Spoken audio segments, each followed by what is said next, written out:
Everywhere in my room there would be snakes. Generally cobras, sometimes vipers. You would know where they are, one is hanging from there, another is in the bed. They would get under the blanket and you have to move very carefully. If you make one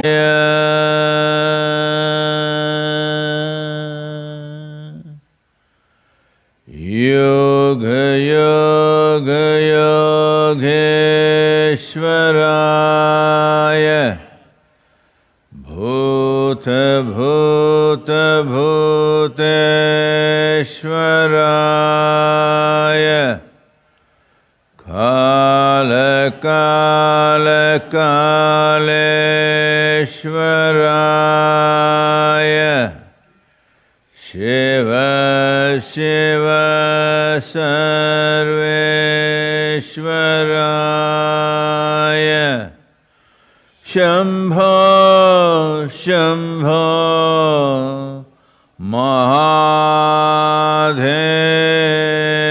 Mahadevaya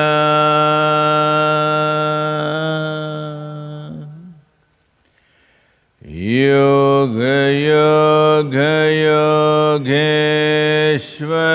Yogeshwaraya Bhuta Bhuta Bhuteshwaraya Kala Kala Kaleshwaraya Shiva Shiva Sarveshwaraya Shambho Shambho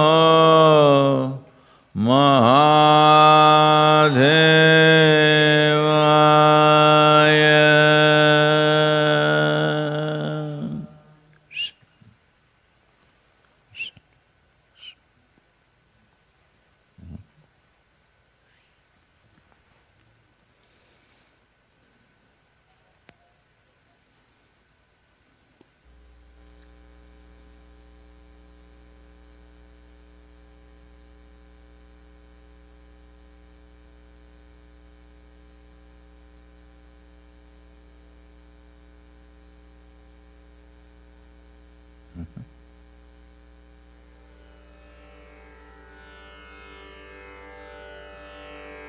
தோடுடைய செவியன் விடையேறியோர் தூவெண் மதிசூடி தோடுடைய செவியன் விடையேறியோர் தூவெண் மதிசூடி காடுடைய சுடலை பொடி பூசியன் உள்ளம் கவர்கள்வன் காடுடைய சுடலை பொடி பூசியன் உள்ளம்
Namaskaram. Namaskaram to all of you, wherever you are. नमस्कारम, आप सभी को नमस्कारम, आप चाहे जहाँ भी हों।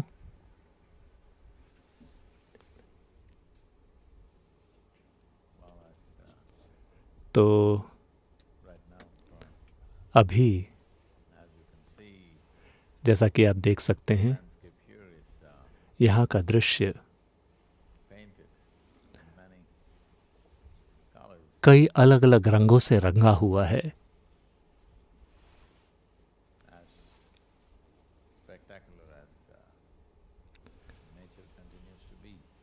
ये उतना मनोरम है जितना प्रकृति हो सकती है।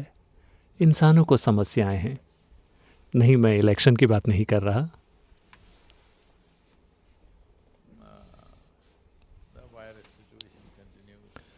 वायरस की परिस्थिति जारी है और दुनिया के अलग अलग इलाकों में ऐसे इलाके जहां लोगों ने सोचा था कि वायरस का मामला खत्म हो चुका है, अब वो पूरी शक्ति के साथ दरअसल फिर से वापस आ गया है।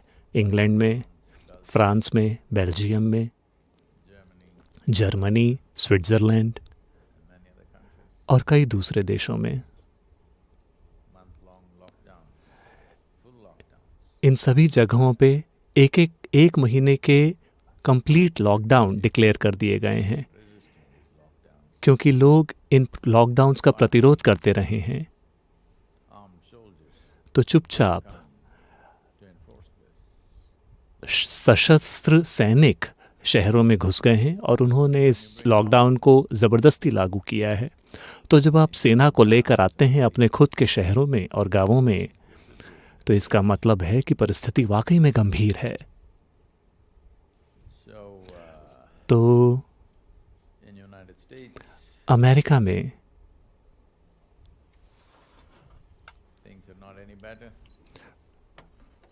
परिस्थितियां सुधरी नहीं हैं।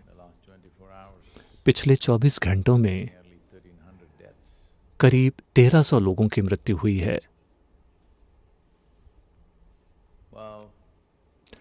तो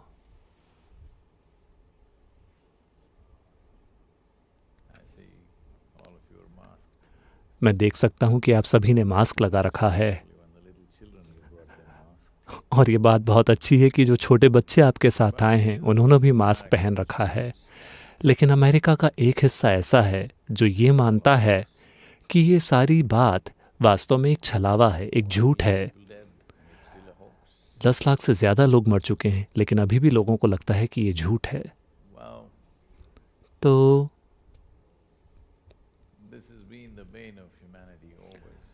ये हमेशा से इन मानवता का एक दुर्भाग्य रहा है कि लोग किसी भी चीज़ की कल्पना कर लेते हैं, जो भी वो चाहते हैं, भले ही वास्तविकता चाहे कुछ भी हो। हाँ, निश्चित रूप से जनसंख्या का एक दूसरा हिस्सा ऐसा है जो कुछ ज़्यादा ही प्रतिक्रिया करता है हर चीज़ के प्रति, और एक हिस्सा ऐसा है जो हर चीज़ को नज़रअंदाज करता है। लोगों को एक संतुलित रिस्पॉन्स की स्थिति में लेकर आना, हमें एक ऐसी जनसंख्या का निर्माण करना होगा जो थोड़ी जागरूक हो और जो जागरूकता के साथ रिस्पॉन्ड कर सके हमारे ऊपर जो चुनौतियां आती हैं हमारे सामने उनके प्रति। कुछ लोग बिल्कुल ही घबरा कर प्रतिक्रिया कर रहे हैं, रिएक्शन कर रहे हैं। कुछ लोग कुछ ज़्यादा ही जोश दिखा रहे हैं, उन्हें किसी चीज़ की परवाह नहीं है।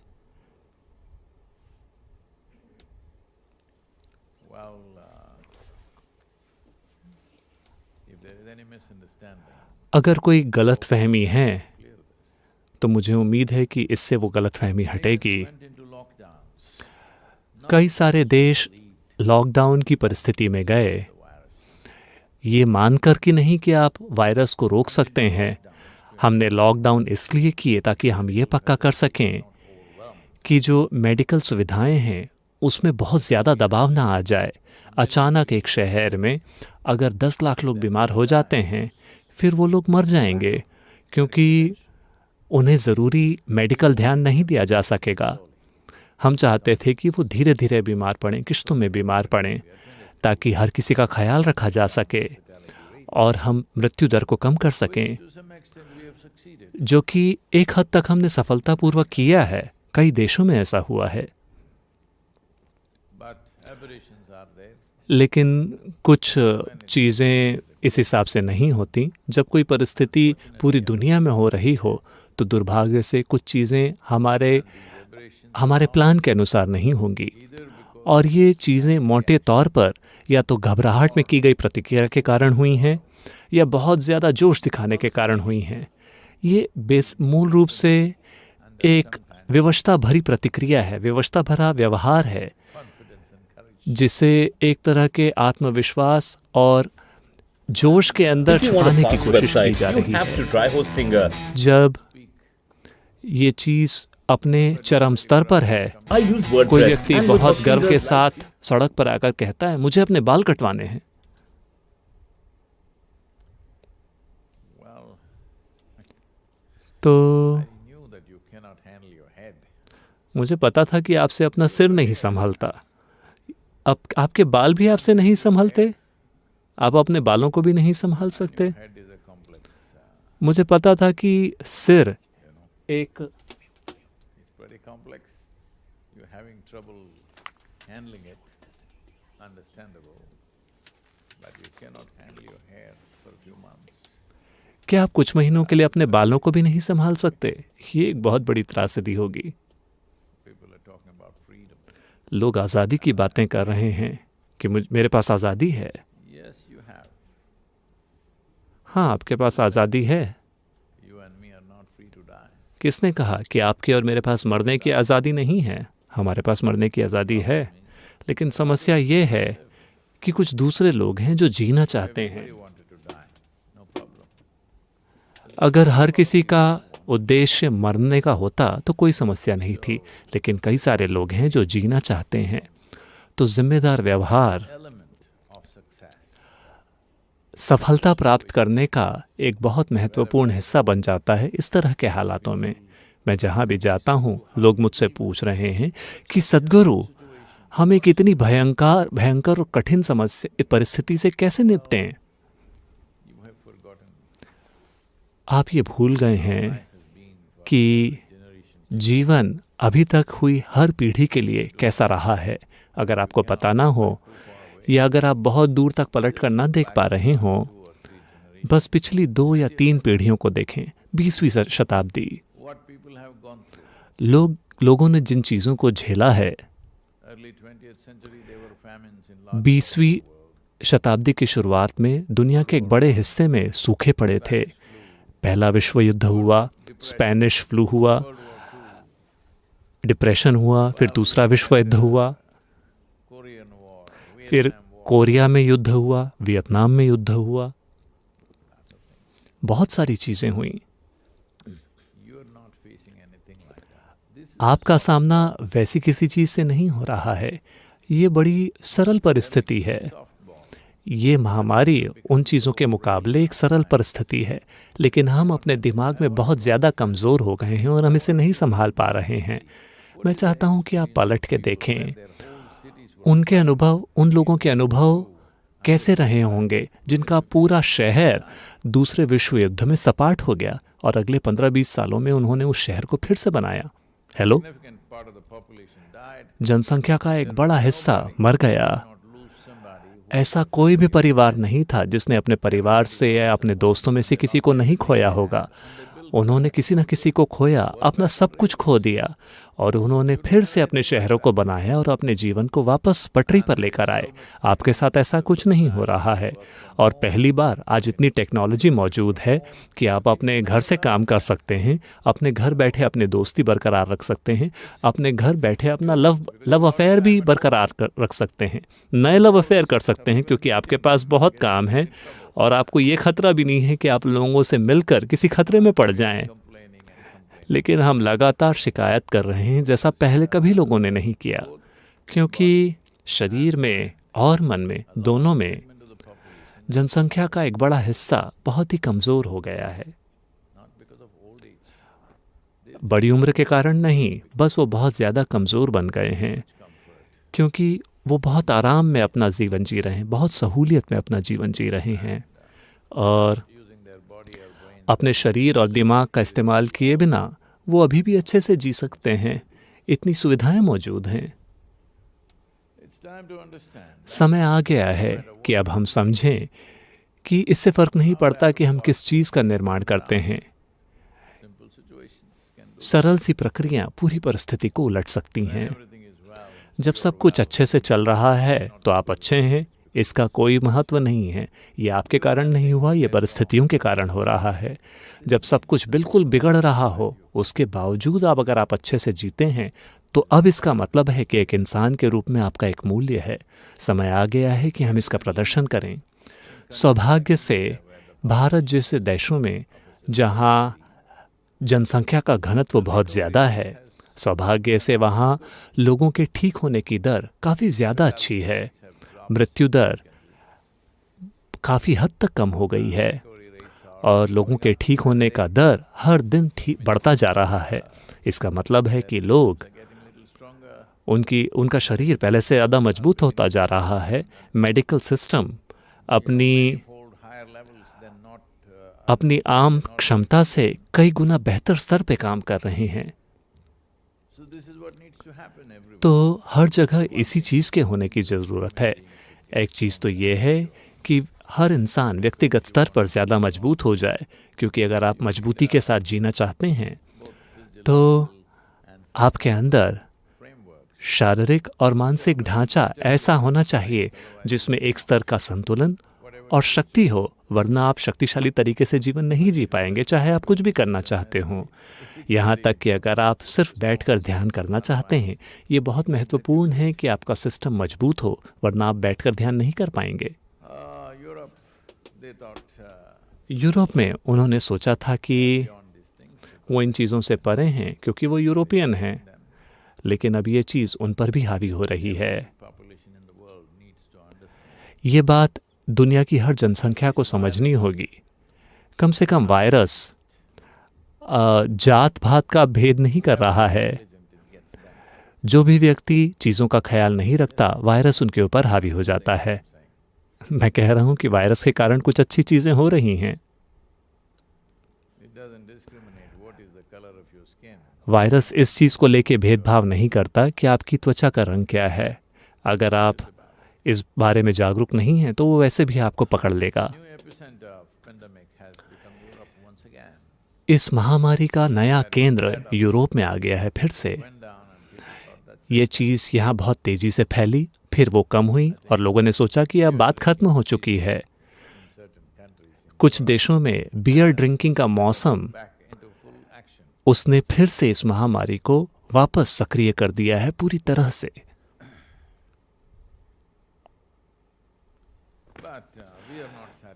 लेकिन जितने लोगों की मौत हुई है, हम उस संख्या से अभी सेटिस्फाई नहीं हुए हैं। हम अपना और सहयोग करना चाहते हैं। मैं इंसानों की बात कर रहा हूँ। तो हम लोगों को मारने की कोशिश कर रहे हैं, गोली मारने की कोशिश कर रहे हैं, चाकू घोंपने की कोशिश कर रहे हैं, यहाँ तक कि हम लोगों का सिर भी काट रहे हैं। हमें लगा था कि लोगों के सिर काटने का ज़माना चला गया है, लेकिन लोग अभी भी दूसरों के सिर काट रहे हैं। आप सिर और शरीर को अलग क्यों करना चाहते हैं? किसी भी इंसान के शरीर को, मुझे समझ नहीं आता। लेकिन न केवल लोगों के सिर काटे गए हैं, बल्कि खुलेआम लोग ट्वीट कर रहे हैं, इस बारे में बात कर रहे हैं कि कैसे हमें लोगों के सिर काट देने चाहिए जो हमारी बात से सहमत नहीं हो।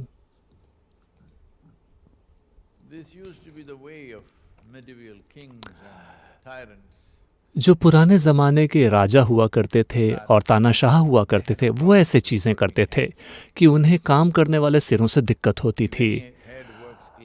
अगर कोई भी दिमाग, कोई भी सिर साफ साफ तरीके से काम करता है तो वो सिर को काट देंगे, क्योंकि उनको ये बात समझ में आती है कि काम करने वाले दिमाग समस्या हैं। क्योंकि ऐसे दिमाग, ऐसे सिर चीज़ों को समझ लेंगे, वो उन चीज़ों को देख पाएंगे जो सच हैं लेकिन शायद आपके अनुकूल नहीं हैं। तो उस ज़माने में ये एक आम चलन हुआ करता था। लेकिन अब एक बार फिर लोगों के सिर काटना 21वीं सदी के बातचीत का हिस्सा बन गया है कि किसका सिर काटा जाना चाहिए, किसका सिर नहीं काटा जाना चाहिए। क्या आप विश्वास कर सकते हैं? Where are we going? हम आखिर कहाँ जा रहे हैं?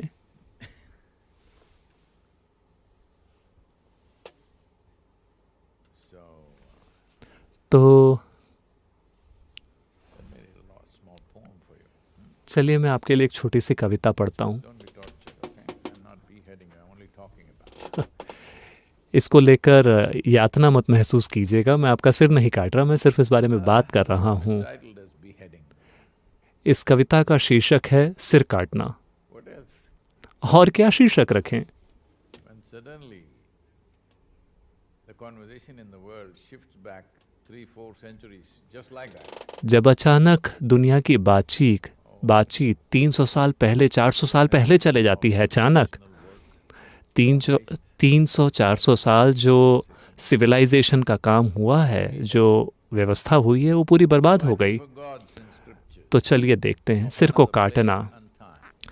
उन भगवानों और धर्म ग्रंथों की बात करना जो किसी अन्य जगह पर, किसी अन्य समय पर लिखे गए थे, आज वो कितने उपयुक्त हैं, आप उस बारे में सवाल उठा सकते हैं सिर्फ तब जब आपको खुद अपने जीवन का मूल्य ना हो। If only you do not अगर आप अपने खुद के जीवन को महत्व नहीं देते, केवल तब आप उन पर सवाल उठा सकते हैं। सिर एक लंबे समय से लुढ़कते रहे हैं उन संवेदनशीलताओं के कारण जो जीवन से जुड़े हुई नहीं हैं। for life. In not making anything of अगर आप खुद को जरा भी मूल्य नहीं देते, making anything of value of oneself खुद को जरा भी किसी भी मूल्य का न बनाने के कारण in another place that is hallowed and divine, that is worth killing for. In not making anything of value of oneself, अगर आप खुद को ऐसा बनाते हैं जिसका वास्तव में कोई भी मूल्य ना हो, इसका फायदा ये है कि कोई दूसरी जगह जिसे पवित्र माना जाता है, आप उसके उपयुक्त बन जाते हैं और इससे आपको दूसरों की हत्या करने का लाइसेंस मिल जाता है। separating head from body, जिन लोगों के सिर में खुद कुछ ज्यादा नहीं होता, उन्हें हमेशा लगता है कि दूसरे लोगों के सिर और शरीर को अलग करना एक समाधान है।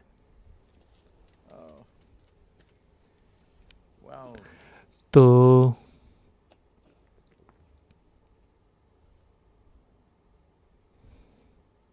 in a way, it eliminates the problem. एक तरह से देखा जाए तो ये समस्या को खत्म कर देता है, जो भी चीज़ आपको समस्या लगती है। लेकिन Human heads are supposed to इंसानी सिर से उम्मीद की जाती है कि वो समाधान सामने लेकर आएं, समस्याएं नहीं, क्योंकि हर कोई अपनी ही पोजीशन ले रहा है। एक ऐसी पोजीशन, एक ऐसा स्थान जो जीवन से दूर है, एक ऐसा स्थान जो हो सकता है कि आइडियोलॉजिकल हो, एक ऐसा स्थान जो हो सकता है विश्वास की दिशा में हो, एक ऐसा स्थान जो कि हो सकता है स्वर्ग के बारे में हो, या देश के बारे में हो, या शक्ति के बारे में हो। हर चीज़, लेकिन जीवन के बारे में नहीं। हर दूसरी चीज़ मूल्यवान हो गई है जीवन के सिवा। तो सिर कटाना, I didn't like बाल कटाना ज़्यादा बेहतर है। मुझे बाल कटाना अच्छा नहीं लगता था जब मैं well, I was told that मुझे ये कहा गया था, in India आमतौर पे भारत में जब कोई बच्चा पैदा होता है, within 11 months 11 महीने के भीतर completes 1 year 12 or sometimes आमतौर पर choose different time. अपना बच्चा 1 साल पूरा करने के पहले या कम से कम 2.5 साल की उम्र के पहले Tonsuring of the head will happen. सिर का मुंडन कराया जाता है। इसका मतलब है कि सारे बाल निकाल दिए जाते हैं, Carry क्योंकि mother's blood. ऐसा माना जाता है कि उन बालों में माँ के खून के निशान हैं, तो उसे काट देना चाहिए। बच्चे को उस बाल के साथ नहीं बड़ा होना चाहिए। इसके दूसरे कारण भी हैं जिसे आप मान सकते हैं कि वैज्ञानिक हों, लेकिन चलिए उस बारे में नहीं करते। लेकिन कोई दूसरी वजह थी जिसके कारण मेरे बाल नहीं काटे गए। तो जब मैं 4 साल का था तब मेरे काफ़ी लंबे बाल थे। उन लोगों का उद्देश्य था कि वो किसी खास मंदिर में मुझे लेके जाएंगे जहाँ मेरा मुंडन कराया जाएगा, लेकिन वो नहीं हो पाया। तो मेरे बाल बहुत लंबे थे। तो वो लोग किसी नाई के पास मुझे नहीं ले जा सके, क्योंकि पहली बार तो मुंडन होना चाहिए। तो उन्होंने मुझे एक ऐसी स्कूल में डाला जो कि क्रिश्चियन मिशनरी चलाते थे, और उन्होंने कहा कि मुझे ठीक नहीं पता कि उन्होंने क्या कहा, कि लेकिन उन्हें लगा कि इतने लंबे बालों के साथ मैं बड़ा असभ्य दिख रहा हूँ, तो वो लोग मेरे बाल काटना चाहते थे। तो मैं महीनों तक स्कूल नहीं गया, क्योंकि मैं नहीं चाहता कि मेरे बाल काट दिए जाएं। लेकिन दोपहर में वो लोग आपको बिस्किट देते हैं, दूध देते हैं। मुझे नहीं पता वो कौन सा दूध था। खैर, उसके बाद आमतौर पर बच्चे सो जाते हैं। तो एक दिन जब मैं सो गया, उन्होंने मेरे बाल काट दिए। तो मुझे कभी भी बाल काटना पसंद नहीं आया। तो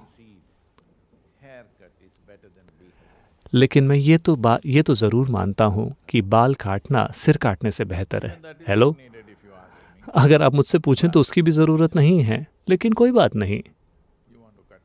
आप बाल काटना चाहते हैं, कोई बात नहीं, लेकिन सिर इसलिए है ताकि आप समझौता कर सकें। इंसानी सिर ने लाखों सालों के विकास के बाद वो इस मुकाम तक पहुंच पाया है। कभी भी किसी को ये नहीं देखना चाहिए कि किसी का सिर एक समस्या है, क्योंकि आप सिर को पलट सकते हैं। अगर आप सिर को पलट लेते हैं तो वो एक समाधान है। हाँ, सारी इंसानी समस्याएं भी यहीं पैदा होती हैं, लेकिन सारे समाधान भी यहीं बनते हैं। मानवता को इस तरह से बनाना कि इंसानी सिर समाधान पैदा करें, समस्या नहीं। ये इस चीज़ के होने की ज़रूरत है। हम वो काम नहीं करते, क्योंकि उसके लिए बहुत काम करना पड़ेगा। हमें कुछ ऐसा करना होगा कि हर इंसानी सिर किसी न किसी तरह के समाधान का स्रोत हो, किसी न किसी चीज़ का समाधान। सिर से यही काम करने की उम्मीद की जाती है, लेकिन अब ये समस्याएं पैदा कर रहा है। या किसी और का सिर आपकी बात से सहमत नहीं है, किसी का सिर आपके विश्वासों पर विश्वास करने से मना कर देता है, किसी और का सिर जो चीज़ आपको पवित्र लगती है उसे पवित्र मानने से मना कर देता है, तो सिर को ही काट देते हैं। तो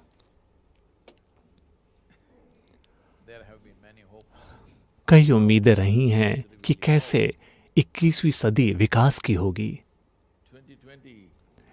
सन 2020 एक निश्चित रूप से उस तरह के निशान नहीं दिखा रहा है, उन्हें छुपा नहीं रहा है, क्योंकि एक बात तो ये है कि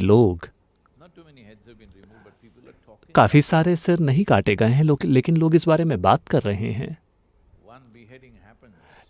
एक व्यक्ति का सिर काटा गया, बाकी लोग इस बारे में यूं बात कर रहे हैं जैसे कि ये एक समाधान है। ये एक बहुत ही भयंकर चीज़ है कि आप ऐसा सोच भी सकते हैं कि किसी व्यक्ति का सिर काटना किसी तरह का समाधान हो सकता है। अभी हम जिस तरह की परिस्थितियों में रह रहे हैं उसका एक समाधान। तो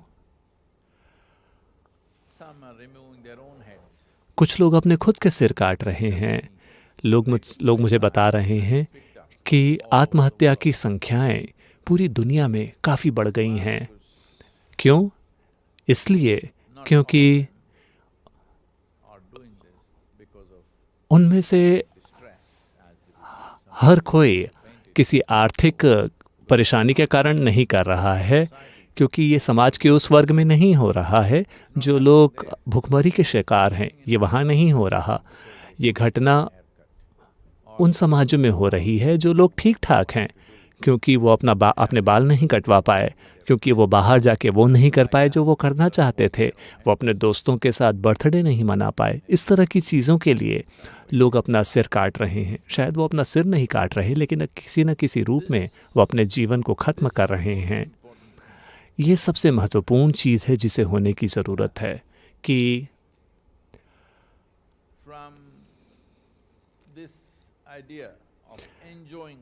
यह विचार कि जीवन को एंजॉय करना है, उसके बदले जॉयफुल होना, आनंद में होना, दुनिया में ये चीज़ होने की ज़रूरत है।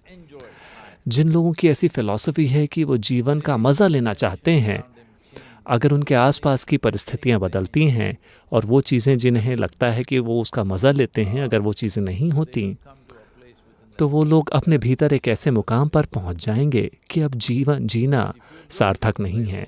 लेकिन अगर आप अपने खुद के स्वभाव से आनंदित हैं तो आप हर चीज़ का आनंद लेंगे। अगर आप घर में बंद हैं तो आप उसका आनंद लेंगे, अगर आप ऑफिस जाते हैं तो आप उसका आनंद लेंगे, अगर आपको नौकरी मिलती है तो आप उसका आनंद लेंगे, अगर आपको नौकरी से निकाल दिया जाता है तो आप उसका भी आनंद लेंगे। हाँ, क्योंकि आप वास्तव में आनंदित हैं। आनंदित होने के बजाय लोगों की फ़िलॉसफी है कि वो एंजॉय करना चाहते हैं। ये सवाल हर समय मेरे पास आता रहता है।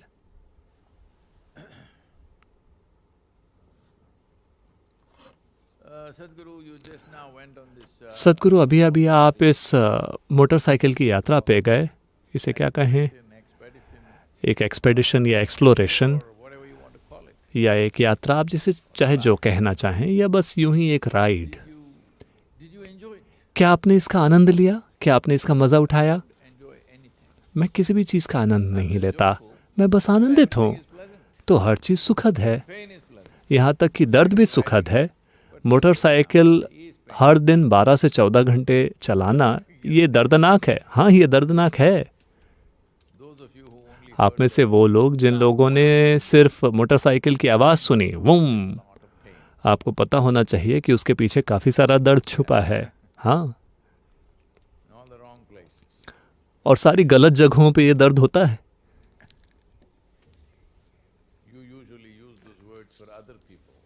आमतौर पे आप उन शब्दों का इस्तेमाल दूसरे लोगों के लिए करते हैं।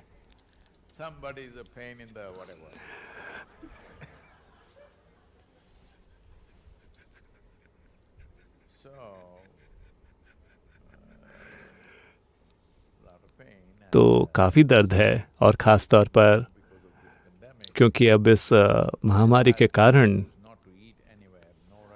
सारी टीम ने यह तय किया कि वो कहीं भी किसी भी रेस्टोरेंट में खाना नहीं करेंगे। वो बस उनके पास जो चीज़ें हैं उसी से काम चलाएंगे। तो हमारी टीम ने अच्छा खाना बनाया, कम से कम दिन में एक बार, लेकिन बाकी समय हम यहाँ वहाँ कुछ ना कुछ खाते रहे और काम चलाते रहे। लेकिन अगर आप आनंदित हैं तो सब कुछ ठीक है। लेकिन अगर आप इस मोड में हैं कि आप एंजॉय करना चाहते हैं, आप मज़ा लेना चाहते हैं, अगर आपके पास मज़ा करने का कोई फार्मूला है और अगर वो फार्मूला काम नहीं करता तो आप दुखी हो जाते हैं। अभी ये महामारी, देखिए आप सभी जिंदा हैं, मैं देख सकता हूँ। आपके चेहरे पे कोई भाव नहीं दिख रहा क्योंकि आपने मास्क लगा रखा है। कोई बात नहीं, आप जिंदा हैं। मुझे लगता है कि आनंदित होने के लिए पर्याप्त वजह है। हेलो हेलो, क्या ये पर्याप्त है आनंदित होने के लिए? लेकिन सदगुरु, क्या आपको मेरी समस्याएं पता हैं?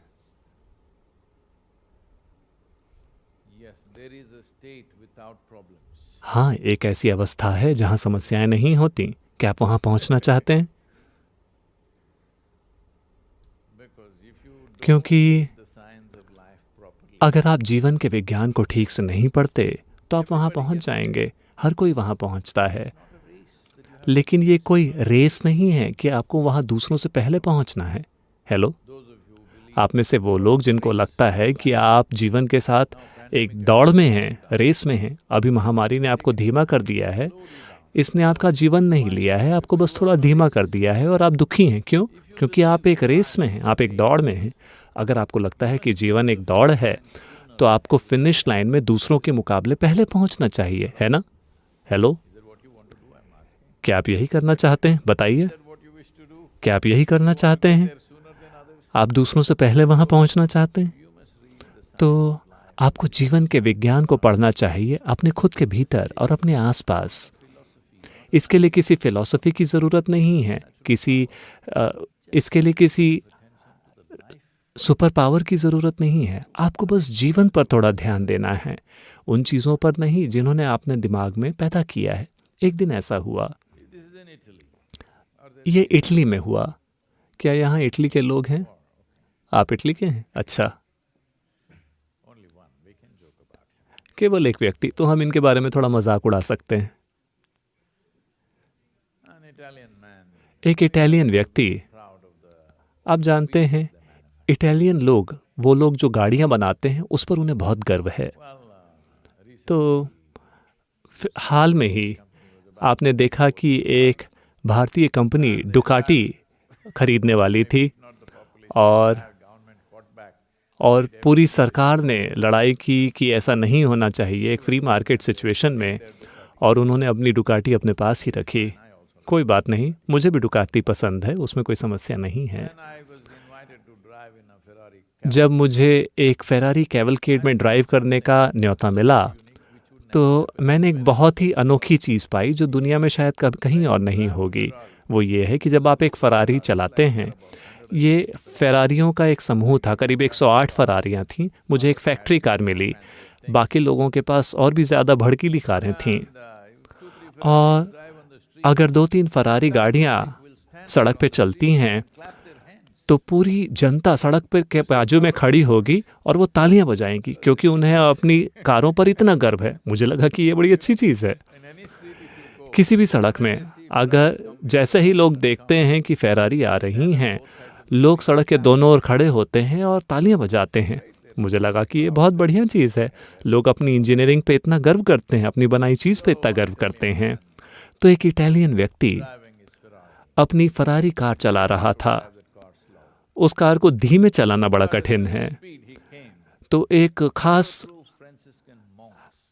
खास गति पे वो अपनी गाड़ी चला रहा था। वहाँ 2 फ्रांसीसियन मॉन्क्स खड़े थे, वो भी इटालियन थे। उनके हाथ में एक बोर्ड था जिसमें लिखा था अंत करीब है। इस फेरारी वाले गाड़ी ने उनको देखा, अपना सिर बाहर निकाल कर कहा, तुम धार्मिक बेवकूफ़ों, जाकर फांसी पे लटक जाओ।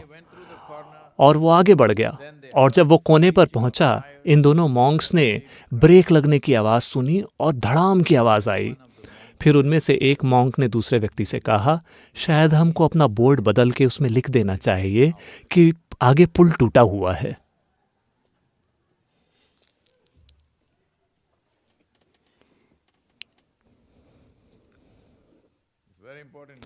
ये बहुत महत्वपूर्ण है कि आप बोर्ड में जो लिखा है उसे ध्यान से पढ़ें। आपके भीतर भी ऐसे चिन्ह हैं, आपके आसपास भी ऐसे चिन्ह हैं। आपको थोड़ा ध्यान देना होगा। इसके लिए किसी सुपरनैचुरल पावर की ज़रूरत नहीं है, बस थोड़ा सा ध्यान देना है। अगर आप खुद से बहुत ज़्यादा भरे हुए नहीं हैं तो आप इन चीज़ों को साफ साफ देख सकते हैं। अगर आप खुद से बहुत ज़्यादा भरे हुए हैं तो आप उसे नहीं देख पाएंगे। तो जैसे कि वायरस की हुई चीज़ काफ़ी न हो, अब इंसान वायरस की मदद करने की कोशिश कर रहे हैं, लोगों को मारकर, आत्महत्या करके। चलिए इसे बंद करते हैं। कम से कम इस चीज़ का प्रदर्शन करते हैं कि कम से कम प्रकृति ये मानती है। अगर आप नहीं मानते तो कम से कम प्रकृति ये मानती है कि आप इस धरती पर इस प्रकृति के लाखों सालों के काम का किया हुआ सबसे ज़्यादा विकसित प्रोडक्ट हैं। कम से कम प्रकृति ये मानती है। हेलो, नहीं? जहाँ तक धरती माता की बात है, वो ये मानती हैं कि आप उनके सबसे अच्छे प्रोडक्ट हैं। अगर लोग आपको देखते हैं तो लोगों को यूं तालियां बजानी चाहिए जैसे वो फरारी को देखकर ताली बजाते हैं। भले ही आप उतनी तेज ना चलते हों, लेकिन फिर भी आप सबसे अच्छे प्रोडक्ट हैं इस धरती के लाखों सालों के काम का। हाँ या ना? क्या आपको इसका प्रदर्शन नहीं करना चाहिए कि आप सबसे अच्छे प्रोडक्ट हैं? कुछ गुण होने चाहिए, ये बहुत महत्वपूर्ण है। दूसरे प्राणी ठीक ठाक काम कर रहे हैं। दरअसल हमारे मुकाबले वो ठीक ठाक काम कर रहे हैं। हालांकि उनकी संभावनाएं सीमित हैं, उन सीमाओं के भीतर वो अच्छे से काम कर रहे हैं, अच्छे से जी रहे हैं। लेकिन हम न केवल अपने जीवन को बर्बाद कर रहे हैं, हम उनके जीवन को भी बर्बाद कर रहे हैं। किस हद तक अगर आप देखें तो यह अविश्वसनीय है। अगर आप आंकड़ों को देखें तो ये वास्तव में अविश्वसनीय है। उदाहरण की बात करें तो जब यूरोप के लोग पहली बार उत्तरी अमेरिका में आए, ऐसा कहा जाता है कि हम पक्षियों की सिर्फ एक स्पीशीज़ की बात कर रहे हैं जिन्हें पैसेंजर पिजन कहा जाता है। ऐसा माना जाता है कि उस समय वो 5 अरब से ज़्यादा संख्या में मौजूद थे नॉर्थ अमेरिका में। ऐसा कहा जाता है कि जब स्पेनिश लोग यहाँ आए, जब उन्होंने नॉर्थ से साउथ में होने वाला इन चिड़ियों का माइग्रेशन देखा, तो लोगों ने कहा कि ये करीब 1 मील चौड़ा हुआ करता था और पूरे दिन बादलों की तरह ये चिड़ियाँ यहाँ से वहाँ गुजरती रहती थीं। पूरी दुनिया चिड़ियों का झुंड इतना बड़ा हुआ करता था, लेकिन जैसे जैसे जंगलों को काटा गया, उनके घोंसला बनाने की जगहें कम होने लगीं और फिर लोग उन्हें बंदूक से गोली मारने लगे और उन्हें जाल में कैद करने लगे। केवल इकलौता आदमी, क्या मिशिगन के लोग हैं? मिशिगन के इकलौते आदमी ने 50 लाख चिड़ियों को बाजार में बेचने के लिए रखा। एक आदमी। आप वो आदमी नहीं हैं? आपने मास्क पहन के रखा है तो मुझे थोड़ा डर लग रहा है। इन दिनों हमें पता नहीं कि बैंक को लूटने वाला कौन है। बैंक के ग्राहक भी बैंक लूटने वाले की तरह लग रहे हैं। बैंक के जो एम्प्लॉयज़ हैं वो भी बैंक लूटने वाले की तरह लग रहे हैं। ये एक अच्छा समय है। अगर आप मिस्टर डेलिंजर हैं तो ये एक अच्छा समय है। तो मैं ये कह रहा हूँ कि सन 1914 तक इनमें से आखिरी कबूतर मर गया। अब वो पूरी तरह से विलुप्त हो चुके हैं। मैं कह रहा हूँ कि 3 सदियों के भीतर हमने 5 अरब की जनसंख्या वाली एक प्रजाति को पूरी तरह से विलुप्त कर दिया है। इससे भी छोटे प्राणियों के साथ हमने क्या किया हमें पता भी नहीं है। 17 सालों में एक बार सिकाडा बाहर आता है। पिछली बार जब वो बाहर आए थे, मैं नेशविल में था और मैं गाड़ी चला रहा हूँ। फिर मैं देखता हूँ कि इस हाईवे पर वो बस सड़क पर पूरी तरह से चिपके हुए हैं, लाखों की संख्या में, कई मीलों तक। मुझे लगा कि हम क्या कर रहे हैं। 17 साल पहले वो लोग बाहर आए थे, अब वो 17 साल के बाद बाहर आए हैं। उनको ये नहीं समझ आया कि आपने कितनी नई कारें खरीदी हैं। 17 सालों के अंदर जितना ट्रैफिक बढ़ा है उन्हें इसका एहसास नहीं हुआ और वो आकर सड़कों पर बैठे और लाखों की संख्या में वो सड़क पर मर कर चिपक गए। अब 17 सालों के बाद वो फिर से कुछ दिनों के लिए बाहर आए हैं। उन दिनों के दौरान उस हाईवे में हम कुछ घंटों के लिए ट्रैफिक को कम कर सकते हैं, 3 दिनों के लिए, है कि नहीं? 17 सालों में एक बार अगर वो बाहर निकलते हैं तो क्या हम इतना नहीं कर सकते? मैं ये कह रहा हूँ कि हमें जीवन के प्रति थोड़ा ज़्यादा संवेदनशील होना होगा। फिर इस तरह की महामारियाँ जब होंगी तो हमें पता होगा कि इसके साथ कैसे डील करें, क्योंकि आपको बस थोड़ा जागरूकता के साथ रिस्पॉन्स करना है। इस समस्या की शुरुआत इंसानों ने की, जिनके साथ निपटना मुश्किल है, क्योंकि चाहे आप कुछ भी करें वो आपको पकड़ ही लेंगे। इसके लिए आपको उनसे ज़्यादा क्रूर चीज़ें करनी होगी। अगर वो एक को मारते हैं तो आपको 10 को मारना होगा। अभी दुनिया इसी तरह से संभाली जा रही है। लेकिन जीवन के प्रति संवेदनशील बनना सबसे महत्वपूर्ण चीज़ है जो व्यक्तिगत जीवन में होनी चाहिए और एक पीढ़ी के साथ होनी चाहिए कि हम जीवन के प्रति संवेदनशील हैं। अपने विचारों और भावनाओं और फिलॉसफीज़ और विचारधारा के प्रति नहीं, अपने दंभ के प्रति नहीं, हमें जीवन के प्रति संवेदनशील होना होगा, क्योंकि यहाँ सबसे ज़्यादा मूल्यवान चीज़ है वो है जीवन। क्या आप मुझसे सहमत हैं? हेलो सभी पुरुष और महिलाएं जिन्होंने मास्क लगा रखा है, क्या आप मुझसे सहमत हैं? क्योंकि मुझे नहीं पता कि आप किस इंटेंशन के साथ आए। जब भी लोग मास्क लगाकर आते थे वो हमेशा एक बंदूक निकालते थे। कम से कम वो बदल गया है। अब मास्क पहने लोगों के पास बंदूक नहीं है। ये अच्छी चीज़ है नहीं? कम से कम आपने दुनिया में एक अच्छी चीज़ की है। आपने मास्क लगा रहा है, आपके पास कोई बंदूक नहीं है, आप किसी को मारना नहीं चाहते, कोई किसी को लूटना नहीं चाहते। ये एक इम्प्रूवमेंट है।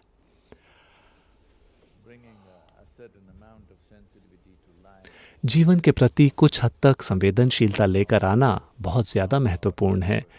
अपनी विधारणाओं के प्रति नहीं, अपने घमंड के प्रति नहीं, अपनी विश्वास प्रणालियों के प्रति नहीं, बल्कि जीवन के प्रति नहीं, क्योंकि वही एक चीज़ मूल्यवान है। बाकी सारी चीज़ों का मूल्य उससे कम है। अगर आप जिंदा हैं केवल तभी बाकी चीज़ों का महत्व है। अगर आप इस चीज़ को भूल जाते हैं तो हम इसे खो देंगे। क्या कोई सवाल हैं?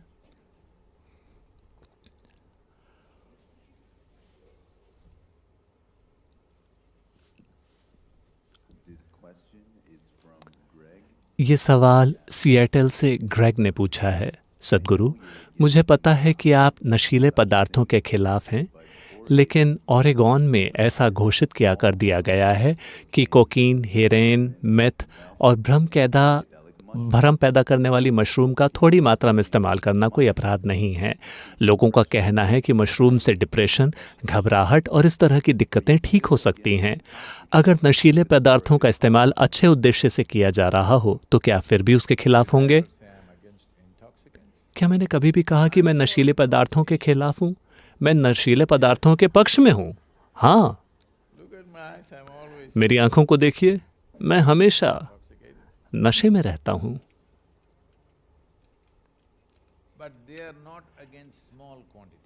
लेकिन वो छोटी मात्राओं के खिलाफ नहीं है। मैं छोटी मात्राओं के खिलाफ हूँ। मेरा मानना है कि आपके अंदर, आपके साथ नशीले पदार्थों का निर्माण करने वाली फैक्ट्री आपके साथ होनी चाहिए। आप चाहे जहां भी जाएं, लोग उसे आपकी जेब में ना खोज पाएं। मैंने बस इतना ही कहा, क्योंकि आखिर आप जेब में अपने साथ कितना लेके घूम सकते हैं? देखिए,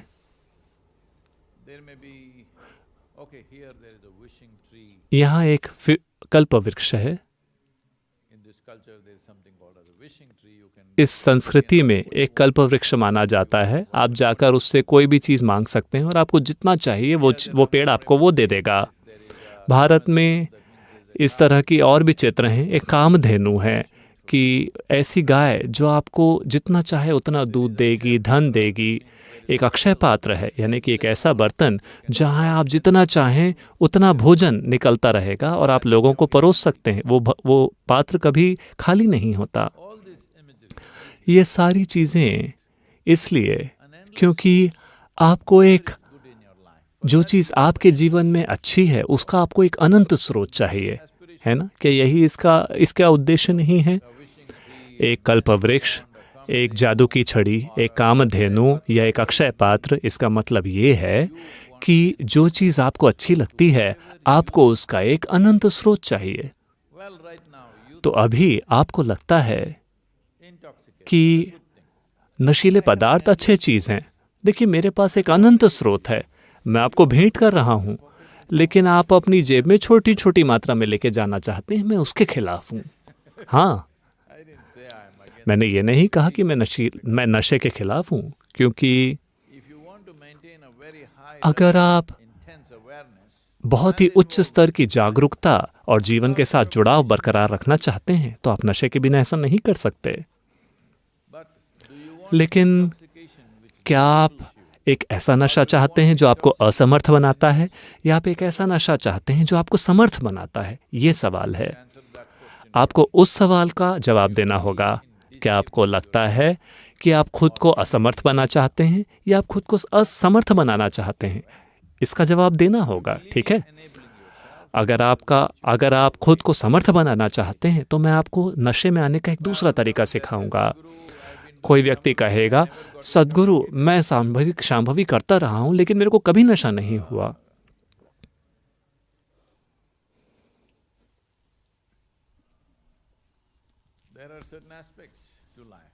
जीवन के कुछ पहलू हैं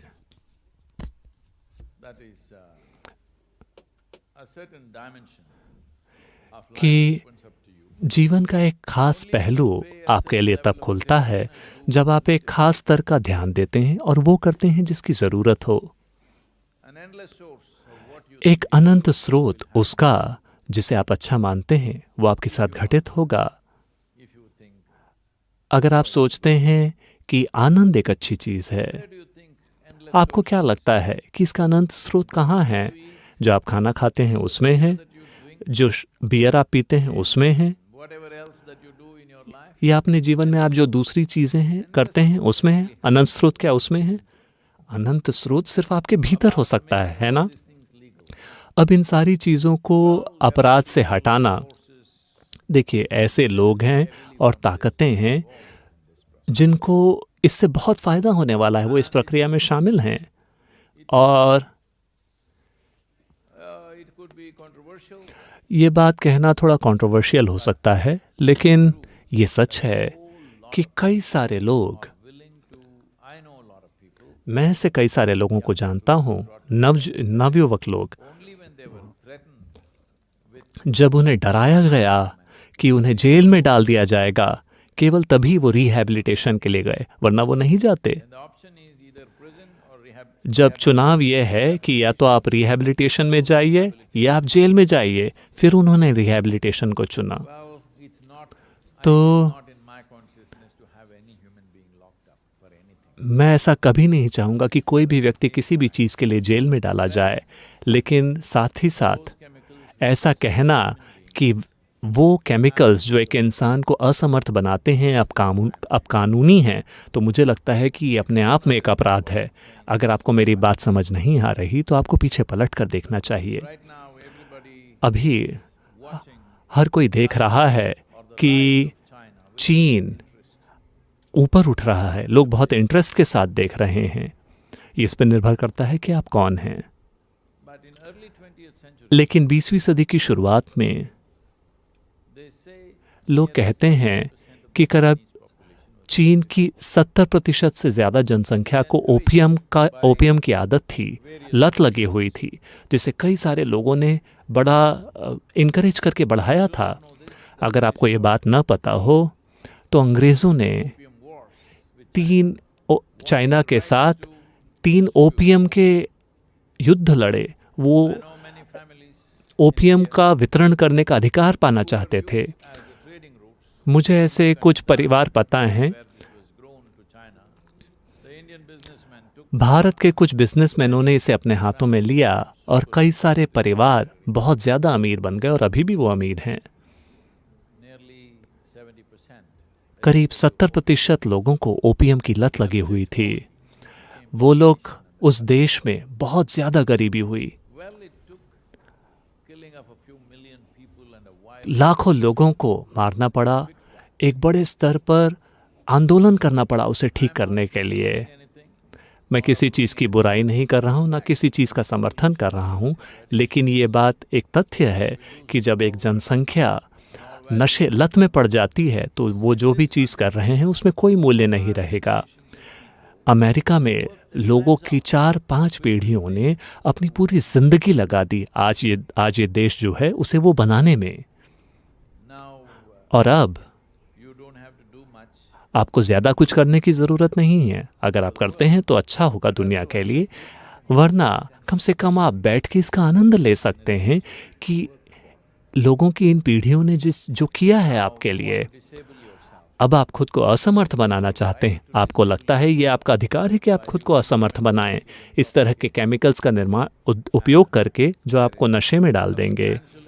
और इस बात को लेके पर्याप्त सबूत मौजूद हैं कि ये आपकी मानसिक प्रक्रिया को असमर्थ बनाता है।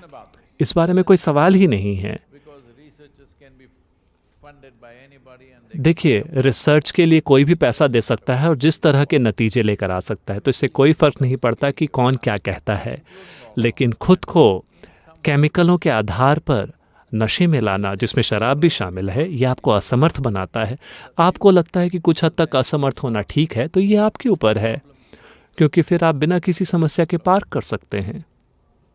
at least in the parking lot. कम से कम पार्किंग लॉट में आपके पास ये अधिकार है। This is the whole problem. This is what यही पूरी समस्या है। जब मैंने ये कविता पढ़ी तो मुझे पता नहीं कि आपको वो लाइन समझ आई कि नहीं। यही समस्या है दुनिया के साथ कि ऐसे लोग जो खुद को किसी योग्य नहीं बनाते, उन्हें ऐसा लगता है कि उनका कहीं और स्वागत किया जाएगा, किसी और पवित्र जगह में ऊपर आसमान में उनका स्वागत किया जाएगा।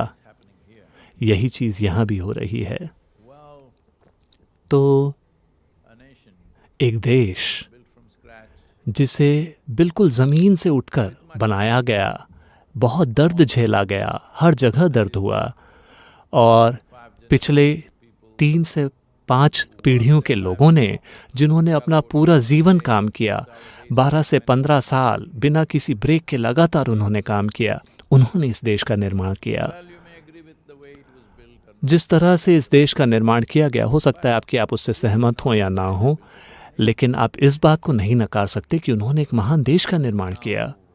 और अब आप चाहते हैं कि लोगों की एक पूरी पीढ़ी नशीले पदार्थों का सेवन करे, हमेशा नशे में रहे। ये एक बहुत ही बुरी चीज़ है जो आप उन पीढ़ियों के साथ कर सकते हैं जिन्होंने इस देश के निर्माण के लिए काम किया और इस देश को वो बनाया जो वो आज है।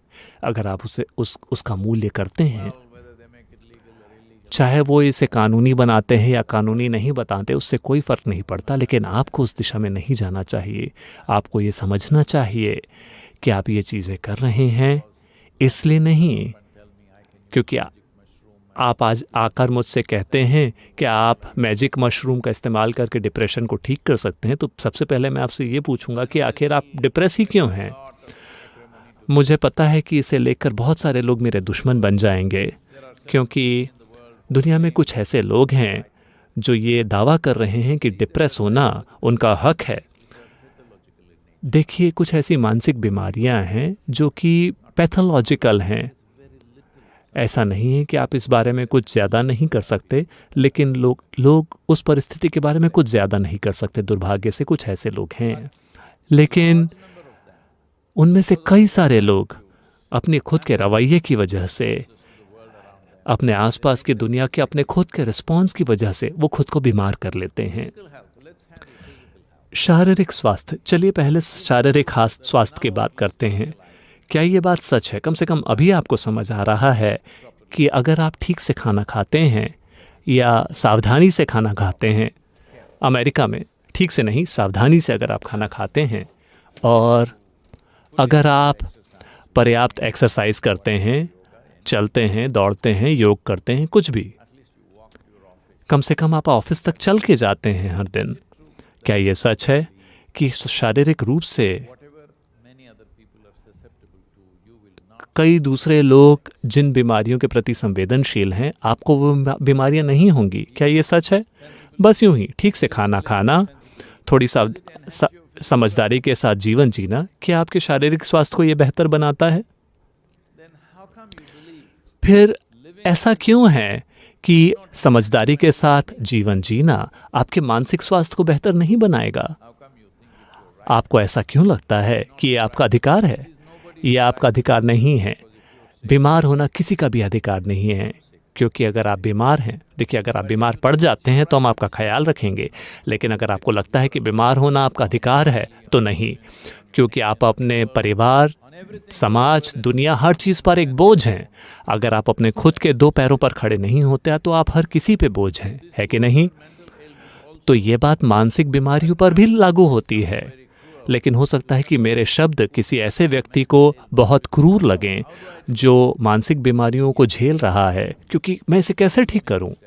हाँ, एक समस्या है। समस्या डिलीवरी की है। ऐसा नहीं कि कोई समाधान मौजूद नहीं है, लेकिन इस समाधान को हर किसी तक पहुंचाना, इंसानी खुशहाली के समाधानों को क्या हम इतने बड़े पैमाने पर लोगों तक पहुंचा सकते हैं? हाँ, हम कर सकते हैं, अगर कई सारे लोग खड़े होकर इसे अपने हाथों में लें। अभी बहुत ही कम लोग इसके बारे में इसे कर रहे हैं, इस कारण हमारी पहुंच कम है, क्योंकि इसे लोगों तक पहुंचाना ये भोजन की तरह नहीं है। चलिए, मैं भोजन के बारे में बात करता हूं। कल मैं एरिज़ोना में था एक कॉन्फ्रेंस के लिए। पिछले 6 महीनों में पहली बार मैं किसी कॉन्फ्रेंस में भौतिक रूप से मौजूद था। तो वो सभी लोग ब्रेकफास्ट के लिए बैठे थे। उन्होंने मुझे आमंत्रित किया। मैं उन जगहों पे ब्रेकफास्ट नहीं करता, लेकिन मैं उनसे मिलने के लिए गया।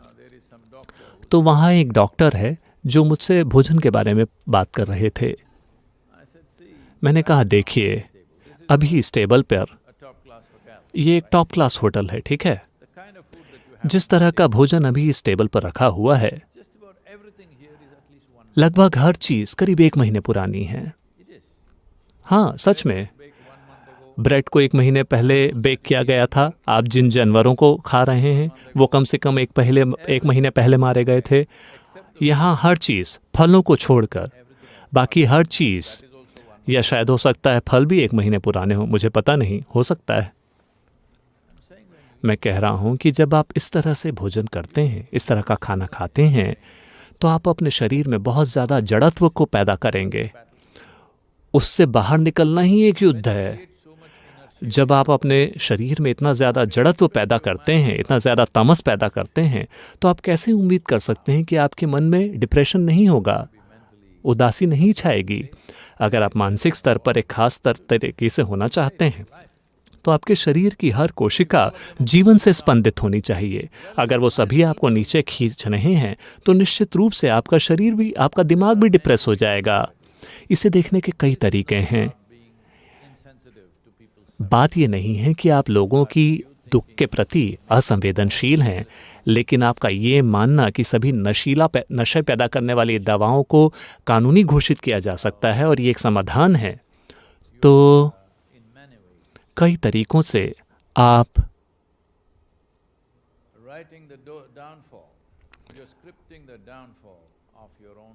अपनी खुद की कल्चर का, संस्कृति का, देश का और अपनी खुद की पीढ़ी के नीचे जाने की प्रक्रिया तय कर रहे हैं। क्योंकि एक बार अमेरिका में ये चीज़ कानूनी घोषित हो गई, फिर दूसरे देशों पर भी दबाव आएगा कि इसे कानूनी घोषित कर दें। मैंने आपको पहले ही बताया कि अमेरिका में यूनिवर्सिटी के लड़के मुझसे कह रहे थे कि सद्गुरु आप सरकार से क्यों नहीं कहते कि वो मैरिजुआना को कानूनी घोषित कर दें। मैंने उनसे कहा कि मैंने उनसे बात करीब 3 साल पहले कही थी, कम से कम 2.5 साल पहले। मैंने कहा केवल मैरिजुआना ही क्यों, हम हर चीज़ को कानूनी घोषित कर देते हैं, जो अभी अमेरिका के एक राज्य ने किया है। मैंने ये 2.5 साल पहले कहा था। मैंने कहा हर चीज़ को कानूनी घोषित कर देते हैं, कोकीन, LSD, मैथ, आपकी जो भी लिस्ट हो, हर चीज़ को हम कानूनी घोषित कर देते हैं। लेकिन आप मुझसे सवाल क्यों पूछ रहे हैं? क्योंकि आप यूनिवर्सिटी में नशा करके जाना चाहते हैं। उन्होंने कहा क्यों नहीं? फिर मैंने उनके साथ एक प्रक्रिया की और फिर मैं एक ऐसे मुकाम पर पहुंचा जब मैंने उनसे पूछा कि मान लीजिए आज आपको एक ऑपरेशन होने वाला है, एक बड़ा ऑपरेशन होने वाला है, और जो सर्जन हैं, जो डॉक्टर हैं, वो नशा करके आते हैं, क्या आप तैयार हैं? उन्होंने कहा नहीं। फिर मैंने कहा आपको ये बात साफ साफ समझ आ रही है कि आपकी क्षमताएं कम हो जाएंगी। आपको ये बात कैसे समझ आती है कि क्षमताएं कम होना, लोग इसे कहते हैं हाई होना। तो मैं कह रहा हूँ कि नशा मत कीजिए, लेकिन कम से कम जब भी आप नशा कहते हैं ये मत कहिए कि मैं हाई हूँ, आप कहिए कि मैं डाउन हूँ। क्योंकि अपनी क्षमताओं को कम करके अगर आपको लगता है कि आप हाई हैं तो आप पागल हैं। जब आपकी क्षमताएं कम हो गई हैं तो आप डाउन हैं, आप अप नहीं हैं। हेलो? लेकिन जब आपको लगता है कि नीचे जाना ही अप होना है, हाई होना है, तो ये एक त्रासदी है, ये एक ट्रेजेडी है।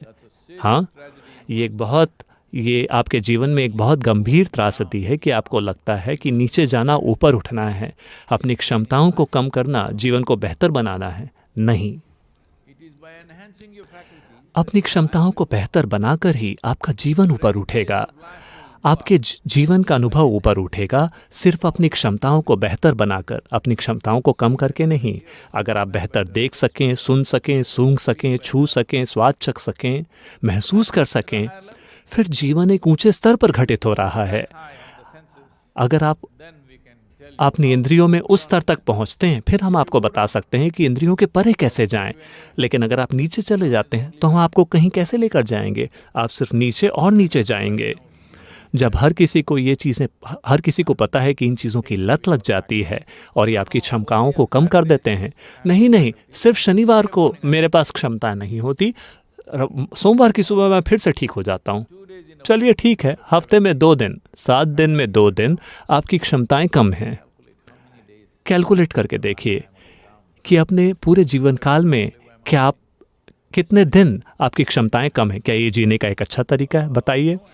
खास तौर पे तब जब आपके पास कोई ऐसी गतिविधि नहीं है। ये एक अजीब का सवाल है। मुझे शुरू में जब मैं अमेरिका आया था, मुझे ये सवाल नहीं समझ आते थे। हर कोई मुझसे पूछता था कि आप जिंदा रहने के लिए क्या करते हैं? आप ये योग वगैरह कर रहे हैं, लेकिन आप अपनी जीविका चलाने के लिए क्या करते हैं? मैंने कहा मैं बस जीता हूँ, मैं जीविका चलाने के लिए कुछ नहीं करता। लेकिन आपको बिल्स तो पे करने होते होंगे।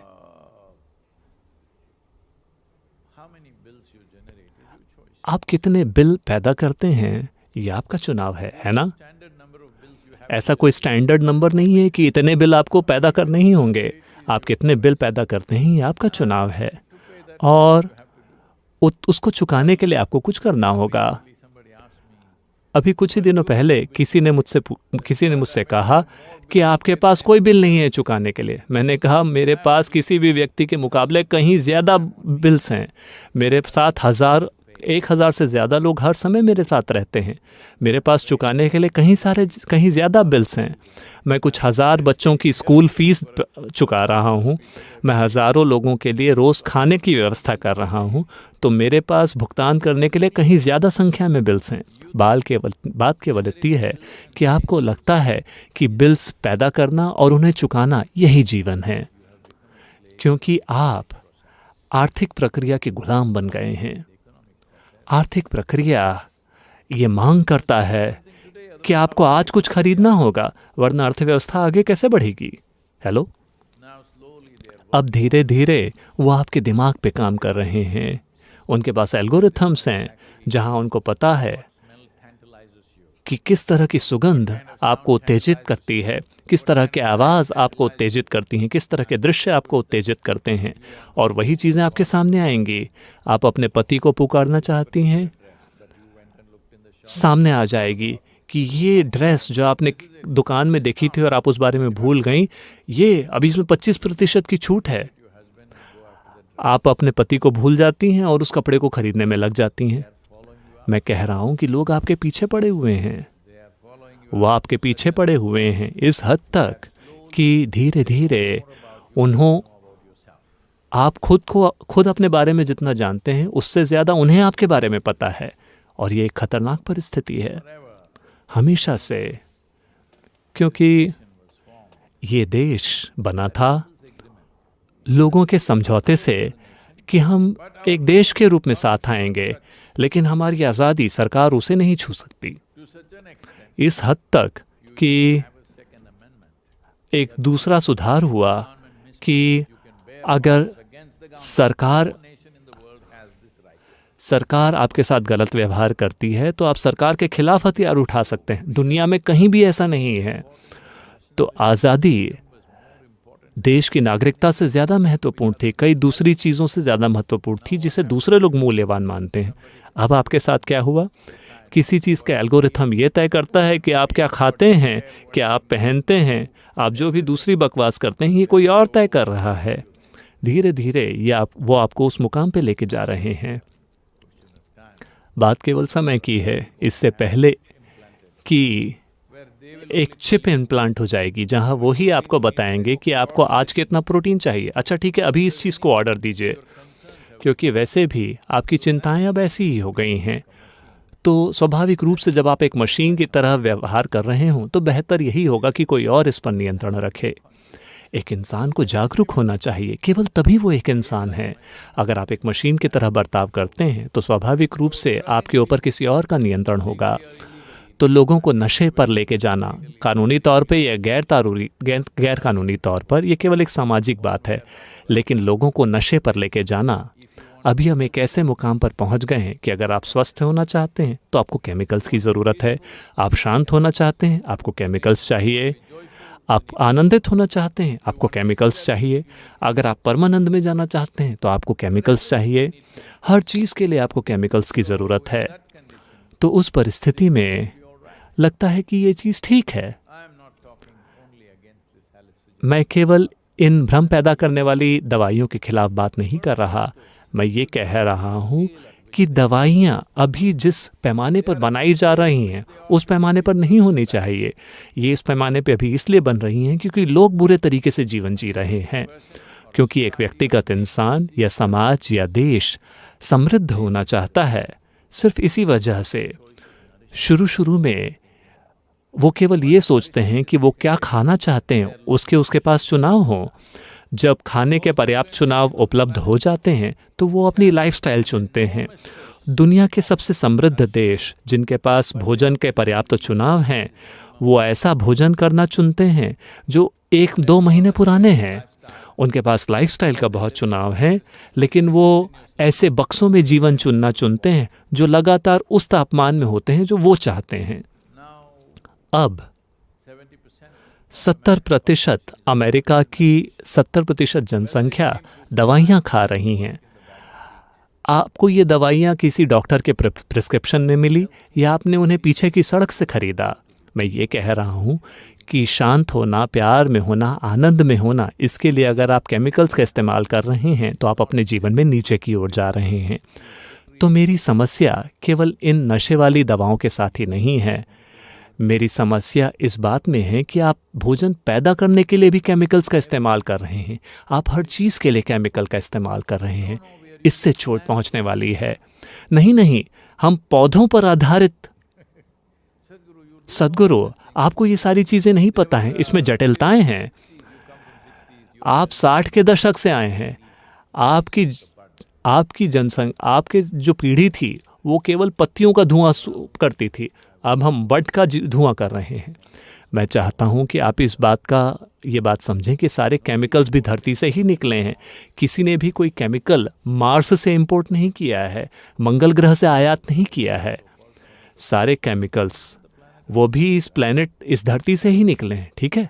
हेलो, हो सकता है कि उससे कोई प्रक्रिया की गई हो, लेकिन वो भी धरती से ही निकले हैं। तो इससे फर्क नहीं पड़ता। वो जिस हद तक का नुकसान करते हैं, हो सकता है वो कम हो, नशे के या लत लगने की स्तर कम हो, लेकिन बात वो नहीं है। एक इंसान अपने खुद के चरम स्तर पर सिर्फ तभी होते हैं जब हमारी सभी क्षमताएं सबसे अच्छे से काम कर रही हों और हम सबसे उच्च स्तर की जागरूकता पर हों। केवल तभी एक इंसान अपनी सबसे चरम पर हो सकता है। अगर आप उसे गड़बड़ करना चाहते हैं तो आपको मेरी शुभकामनाएं। मेरा आपसे निवेदन सिर्फ ये है कि अमेरिका को नीचे लेकर ना जाएं, क्योंकि अगर सारे अमेरिकी लोग नीचे चले जाएंगे तो अमेरिका नीचे चला जाएगा। ऐसा ना करें, क्योंकि लोगों की कई पीढ़ियों ने इसे खड़ा करने के लिए काम किया है। तो इसे इतने जल्दी इसका विनाश मत कीजिए।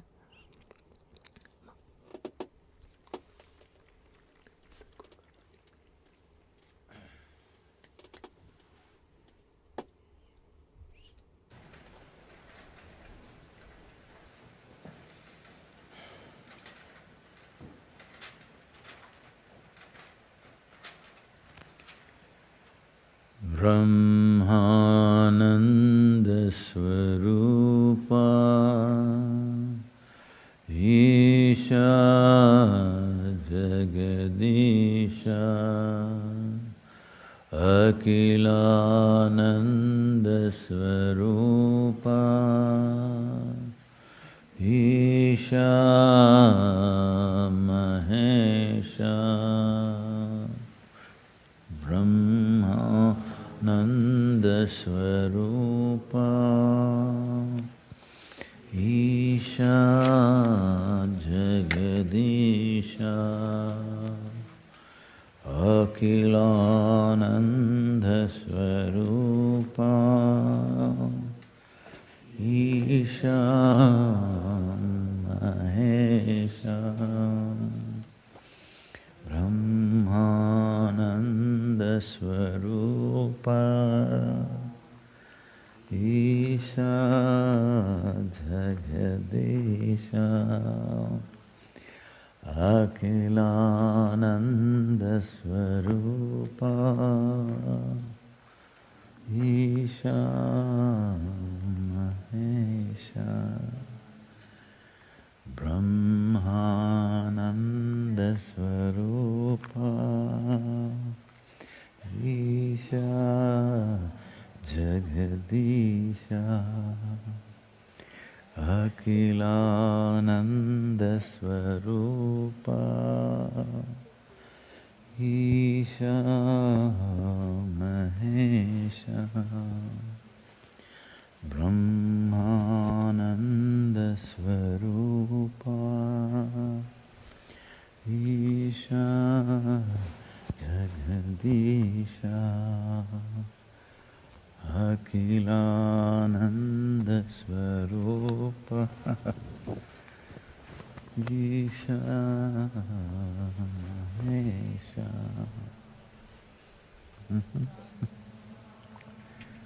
स्वरूपा Isha Jagadisha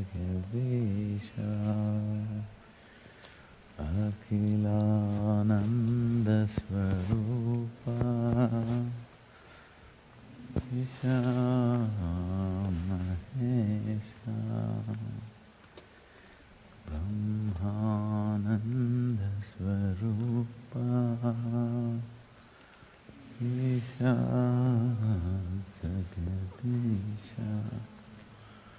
Akhilana.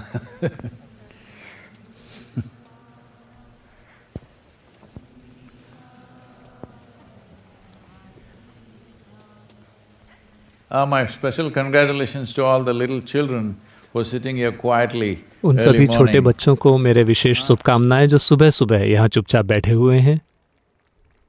Not understanding a thing, but somehow उन्हें कोई भी बात नहीं समझ आई, लेकिन किसी न किसी तरह से उन्हें ये पता है कि ये महत्वपूर्ण है।